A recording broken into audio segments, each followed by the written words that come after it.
the show, Revenge. Hello, Revengers.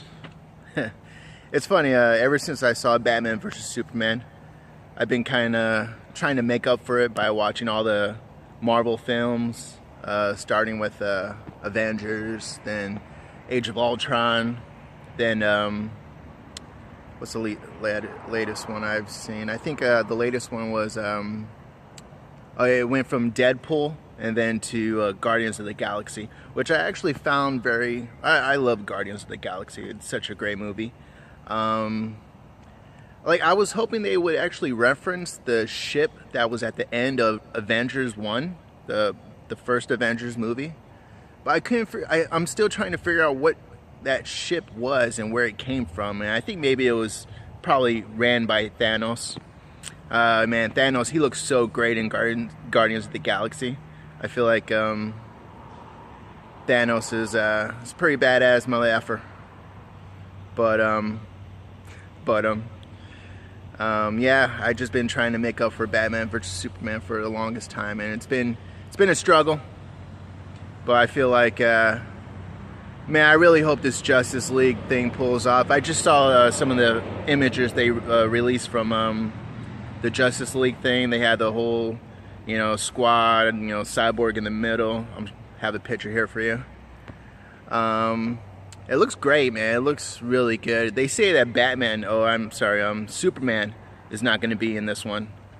I'm pretty sure he's going to be making a cameo. I'm pretty sure Superman is just not going to be in a Justice League movie, Batman vs. Superman Dawn of Justice is just the dawn. It's not the rise, which is, I think, the first Justice League movie, and that I really hope they pull through, because what had happened at the end of Batman vs. Superman, with the dirt particles, I thought was pretty interesting, and the whole death of Superman. Oh, spoiler alert! Sorry. Yeah, if you haven't seen Batman vs. Superman, yeah, you're way too. I feel like spoilers are okay once the video or once the movie comes out on Blu-ray. A week after the Blu-ray or DVD release of the movie, if you still haven't seen it, then that's your fault. If it's a movie that you really need to see and you don't have time to go out to the movie theaters, I feel like spoilers are okay a week after the release or Blu-ray or DVD. So that's, if it's a movie that you really want to see, like I really want to see Rogue One, the Star Wars. I'm not a huge Star Wars fan. I am a huge Marvel and horror fan. Scary movies is like number one. Then it goes to superhero movies now. Like, I've been like obsessed now with superhero movies, and I love like everything about all these superhero movies now that are coming out. So yeah, like Rogue One, I already know like a bunch of spoilers that happens in Rogue One that I wish I didn't know, but I'm not beating myself up over it. It's not the same if I heard a superhero spoiler or a scary movie spoiler, before it was, released on Blu-ray. Like I talked about on my first Revenge of the Show vlog, Don't Breathe and Lights Out. I actually knew just a little bit about it. I didn't know too many spoilers, but as soon as it came out on Blu-ray or DVD, I bought it like that. Even Blair Witch, which I wasn't too happy with, of course, you heard in my vlog.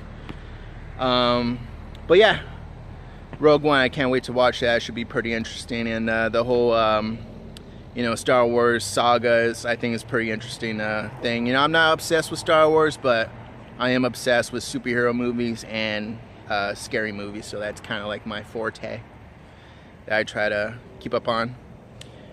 I had my little sister actually had a birthday recently, and we actually went to Joe's Crab Shack, and just after that, right down the street from where that one location is, there's a comic book store, which is my favorite place in the world. It's my Disney World, pretty much. And I forced my parents to buy me a couple of things for my sister's birthday, which, I don't know, kind of works out. And what they bought me was actually the first issue of Tales from the Crypt. I'm trying to think, it was Tales of the Crypt or Tales, yeah, it's Tales from the Crypt.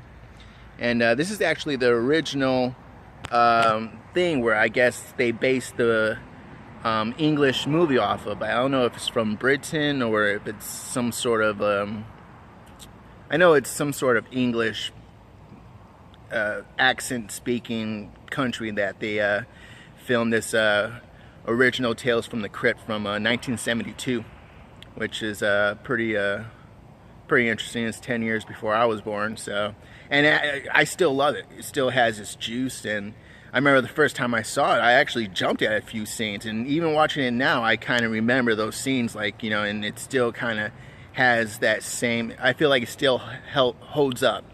It still holds up to pretty much how I felt when I first watched it. There's like 5 tales, and it's got some pretty decent special effects. I actually really enjoyed you know, and my little sister actually, I think, bought that for me for my birthday, I think, on Blu-ray. So it was actually really good looking quality. I'm obsessed with Blu-ray now. I won't buy a DVD anymore because I used to buy DVDs before, like, all the time. Even when Blu-rays were out, I still wouldn't buy a Blu-ray due to the fact that I didn't even have a Blu-ray player. But now that I have my Xbox One, I'm like, Blu-ray, you know, I'm all about that Blu-ray life. So it's pretty interesting. But along with the Tales from the Crypt, I was able to get my parents to also buy me a Hellraiser cube puzzle box, which is actually it's so hard to say this word, a Rubik's cube. I have trouble saying some words. It's kind of weird how that works, but I'm really bad at Rubik's cubes. But I'm actually going to try to do this one because it's not like ordinary or original Rubik's cube. It has like 2 sides that are the same throughout the whole entire cube. So I feel like it should be a little easier to do because I'm just like terrible at it, and I always try to nerd out, and I always try to go back to my nerdy roots by, you know, buying a Rubik's cube every now and then. So I'm gonna try to do this one, and hopefully it works out. But yeah, I love the whole Hellraiser kind of theme behind it. And I was actually surprised to know that my mother knew where the cube was from, and she actually mentioned that one of her favorite monsters back in the day was Pinhead, or she said she actually liked that Pinhead dude pretty much. So it was kind of something I nerded out about. But yeah, that's my movie segment of the show. Now I want to hop off into comic books, which actually, you know, I just talked about Tales from the Crypt. I've also been reading Batman: A Death in the Family, which is the story about the death of Robin. And I think my parents bought me that for Christmas last year, and I'm just not reading it because there's times where I like to go to the toilet with my phone. Pretty much all the time, you know, that's, you know, I always take my phone on the toilet. It might be a little gross, but hey, I'm only human, and I need some sort of reading material. Or something to, you know, occupy myself, you know. So there's times where my phone is not, you know, is dead and doesn't have any batteries or a battery life. So I have to take some sort of reading material just to keep myself occupied, keep the mind, you know, kind of, you know, on a stable level. And I was reading Batman, A Death in the Family. It's actually, I'm like 3/4 of the way in, and I find it really interesting. There's actually, and this is an old ass comic book, so if you guys have, you know, if you're object to spoilers in like a 20, not like a 30-year-old, well, like 20 or 30-year-old comic book, then I'm sorry, but before Robin died, they actually had a hotline to where you could call, and for one number, you could call to save Robin, or you could call to have Robin die. And in the next comic book, they'll add up all the calls, and pretty much what it came down to is that they had more calls for Robin to die, and that's pretty much what made them kill Robin off. So I'm like, how many people wanted Robin to die, and how many, like, you know, I mean, that's pretty interesting for people to call a hotline to kill Robin and just have like some sort of like kind of like villainous, you know, outlook on what they, you know, like some sort of control over the writers and comic book creators on how the comic book should be, you know, created. And I just thought that was really really interesting. And I feel like there's a lot of, you know, bad people out there that would have you know, Robin just killed off like it's, you know, like it doesn't even matter, you know. It's pretty sad, but I'm sure the comic book's not that great either. Like it's pretty interesting, but it takes place a lot of, like in the Afghanistan and like the Iran or Iraq areas, which I find really interesting. But there's a few pretty good cameos, some decent storylines, but you know, I mean, I feel like it's a little too old-fashioned for me. Now, off to the video game segment. I've been playing Minecraft a lot. I finally found the castle in the Nether, which is the only place where you can find blazes. I think they're called blazes, because I need a blaze rod to create. Oh man, it took me freaking forever to find an Enderman and to kill an Enderman to get his that Ender eyeball pearl thing, I think they call it. And in order to, from what I've discovered, you have to create a Ender navigator by mixing blaze powder and the eye, the pearl of the eye of the Ender, or whatever the freak you call that.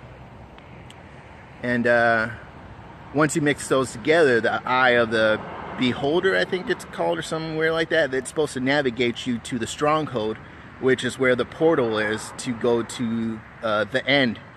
Because that Ender Dragon's going down, man. And I've been playing hours and hours.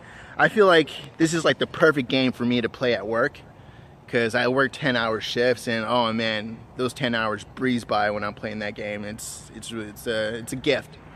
And I want to play it at home, but I decided to, you know, wait, because, you know, I need something to do at work. You know, I'm so freaking bored. I'm here talking to my camera phone, and I decided to make a vlog.